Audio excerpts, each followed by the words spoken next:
What's up, you guys? What's up? What's up? What's up? It's your girl, Crystal Denitra. We are back with Truth TV Podcast. We are here to talk about the smear campaign part two. I felt that it was necessary to do a part two to this because it was a couple things that I forgot to mention.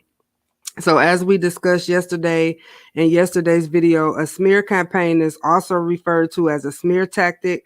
Simply, a smear is an effort to damage or call into question someone's reputation by propounding negative propaganda. It makes use of discrediting tactics. So, basically, when narcissists use the smear campaign, they're just using it to damage your reputation. They don't like the fact that you may have left them, or they don't like the fact that you call them on their BS pretty much. So they use this tactic to get people to not like with you, not mess with you type of thing. They'll go so far as to telling people at your job, they'll tell anybody on the rooftop, whoever will listen, that you are just this horrible, crazy person. But don't let these people get under your skin. This is just something that they do when they can no longer control you, is what I found. I used an example yesterday of The Diary of a Mad Black Woman, where the characters Charles and Helen was married for a long time. And Charles was a true narcissist. Like, it was so clear in that movie. He thought everything revolved around him. He had a wife that kind of built him up for years. She wasn't able to have children. And he basically had his new supply in the house. Now, like I told y'all yesterday, she better than me, child, because we probably would have been bucking up in there. I'm just saying. But in the end, though, this is what I didn't mention yesterday. In the end, Charles ended up getting pow, honey. And who came to his rescue when Charles got pow? Take a wild guess. Yes, if you thinking Helen, that is correct. And if you saw the movie, you definitely know what I'm saying.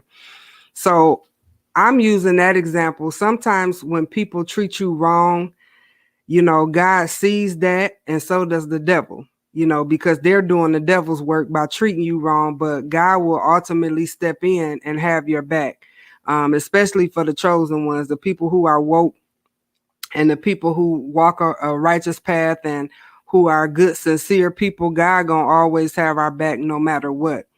So basically, Charles got pow, and Helen had to take care of him. Now, she did a couple things that I don't necessarily agree with. I'm going to just be honest, by kind of that bathtub scene. Now, it was funny, but in real life, would I do that to somebody? No, because that's just not in my character. And I'm not, telling anybody to treat somebody bad. But the whole premise to that is God allowed her enemy to be her footstool. And that comes from Psalms 110. I will make your enemy your footstool.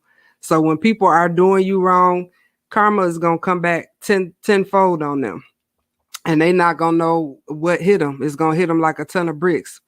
I gave an example yesterday of my ex-husband. We've been through a lot of things, but, he treated me wrong throughout our marriage. And he had to pay for some of those consequences. I lost my father in 2019. I had asked him to accompany me, even though we weren't married, to the funeral and all of that. He didn't really want to have anything to do with as far as my family was concerned. But the next year, he lost two people. He lost his grandmother that raised him, and he ended up losing his mother. So sometimes when the devil thinks he's busy, God gonna always step in and have your back. Don't ever think that he has forgotten about you. Don't ever think that these people are gonna get away with doing you wrong, because God has a funny way of showing people, what their wrongs are. And I'm just a firm believer about that. Like I said, as far as Charles in that movie, honey, he got pow, and he had to get help from the person that he put down. And she was very strong for doing that. I don't know a lot of women or a lot of people who would have done that, but she definitely stepped up and stepped in that role. Even though she was no longer the wife, she did the right thing. And that's typically what good-hearted people do. They're going to do the right thing no matter what. And I know sometimes it's hard for us to do the right thing even when people have wronged us, but it's always better to do the right thing and treat people with sincerity and integrity no matter what they do, because it's really everything that people go through is, to me, in my opinion, they are spirits. All of this evil stuff that's going on in the world is all a spirit. We're not actually human. I mean, we are, but we are a spirit. And once we leave this earth, our spirit is going to go either one way or another, depending on, what you believe. And I'm not here to put my beliefs on other people, but I believe when I die, I'm going to heaven, because I try to live my life on the straight and narrow. I'm not perfect by any means, but I do have a sincere heart. I'm very caring. I'm very wise. I try to make the most wise decisions that I can. But these people, they don't have a heart. So sometimes we have to do the right thing and just overlook. Now, do we want to be taken advantage of? Of course not. Nobody wants to feel like they're being taken advantage of. But in the end, it will always benefit us to do the right thing, because we're going to stay blessed, and blessings going to fall on the righteous. I just feel that way. And somebody had posed the question, is a narcissist only a man? Of course, narcissism comes in all different forms. I mean, it doesn't discriminate the gender, nationality, ethnicity, any background. Narcissists come in man and women form, and there's plenty of them all around the world. So I don't want anybody to take what I'm saying to, relate it to me just male bashing or anything like that. I'm only talking about what happened in my experience. Like I said, and unfortunately, my ex-husband is the best example of that. Like I said, he smeared me to different people, told them I was crazy and, I'm stupid, I'm dumb, I've heard that I'm fat, I'm this, I'm that. But I didn't let any of that stuff affect me. I mean, at the time it affected me. But once I started researching really what narcissism was and the personality disorder, I knew that this is just something that came a part of the territory. I've always known my character. I've never been crazy, so to speak. Like I told y'all the other day, I have common sense.